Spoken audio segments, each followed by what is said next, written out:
अस्सलाम वालेकुम students, welcome to easy maths. आज हम एक्सरसाइज 1.2 के क्वेश्चन नंबर 2 का पार्ट नंबर 4 सॉल्व करने जा रहे हैं। आपको प्रीवियस जितनी भी हमने इससे रिलेटेड 3 पार्ट्स की जो वीडियोस बनाई हैं उसमें हमने बार बार आपको इंस्ट्रक्ट किया है कि इन क्वेश्चंस को समझने के लिए ज़रूरी है कि आप हमारा लॉज ऑफ इंडिसेस वाला लेक्चर जो है वो लाजमी समझें एक दफ़ा, ताकि आपको इन क्वेश्चंस की प्रोसीडिंग जो है वो अच्छे से समझ आ सके। तो चलते हैं अपने सोल्यूशन की तरफ। यहाँ पर हमारे पास जो क्वेश्चन है वो क्या दिया गया है कि होल 7th रूट दिया गया है।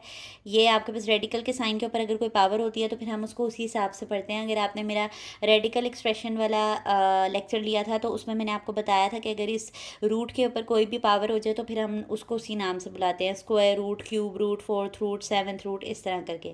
ठीक है, तो ये 7th रूट है आपके पास। X raise to power 14 multiply by Y raise to power 21 z raise to power 35 divided by y raise to power 14 multiply by z raise to power 7।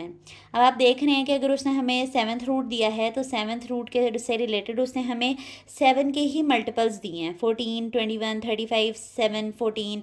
ये सारे आपके पास कौन से मल्टीपल्स हैं? 7 के टेबल के मल्टीपल्स हैं। तो ये क्वेश्चन काफ़ी आसान होते हैं कि आपको देखते ही पता चल जाता है कि इनकी प्रोसीडिंग कैसे करनी है।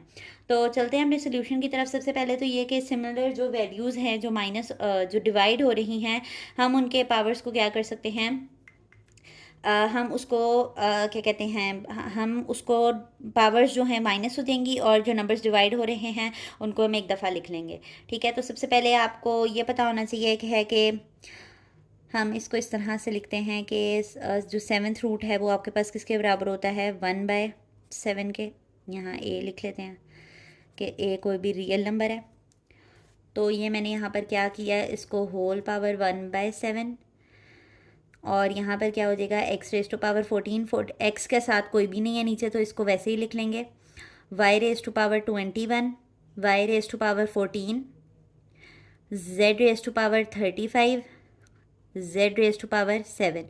जो जो जिसके रिस्पेक्ट वैल्यू आनी थी वो मैंने उसके नीचे नीचे लिख लिया।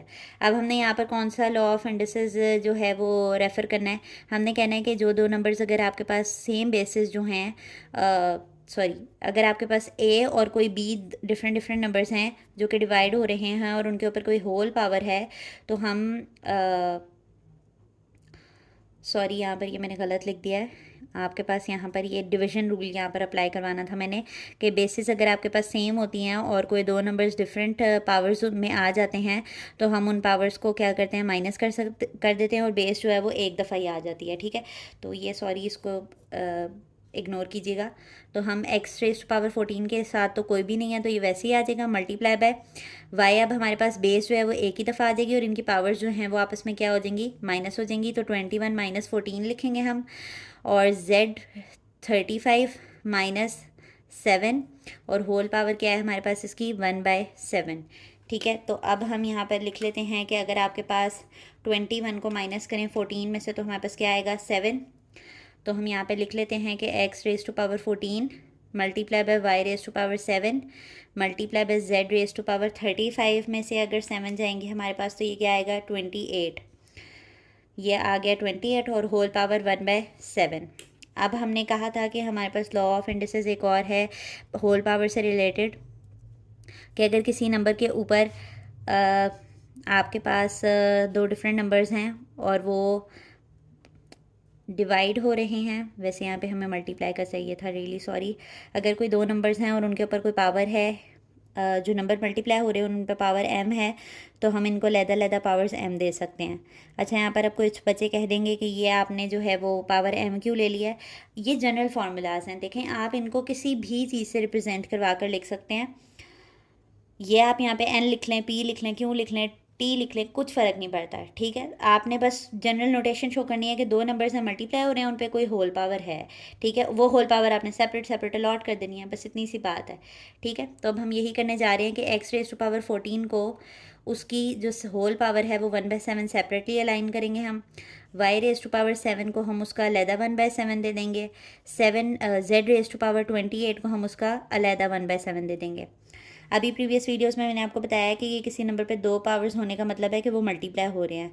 तो हम इन सब की नंबर्स की कटिंग करके चेक कर लेते हैं कि उन सब के ऊपर क्या आएगा।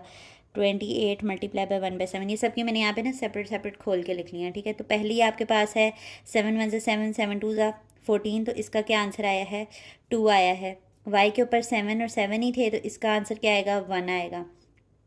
7 के टेबल में 28 कहाँ पर आता है 4 पर, तो इसका आंसर क्या आ जाएगा आपके पास 4 आ जाएगा, ठीक है।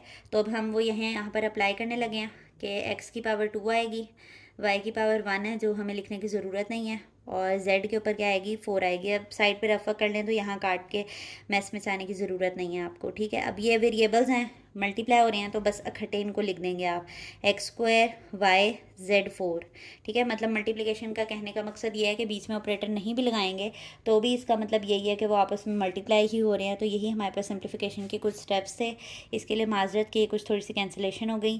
तो अब आपको यही बताया जा रहा होता है सॉल्व करते हुए कि हमारा जो लुक है वो प्रेजेंटेबल लगनी चाहिए, तो वो थोड़ा सा इशू हो गया, लेकिन आप अपने पास जो है वो करेक्ट उतार लीजिएगा। होप आपको आज का लेक्चर समझ आया होगा। अगर आपको हमारा जो वे ऑफ़ टीचिंग है वो आसान लगता है तो आप हमारी वीडियोज़ को लाइक करें, सब्सक्राइब करें, ताकि हम इसी तरह अच्छी अच्छी वीडियोज़ आपके लिए बनाते रहें और आपके कॉन्सेप्ट्स को नरिश करते रहें। अल्लाह हाफ़िज़।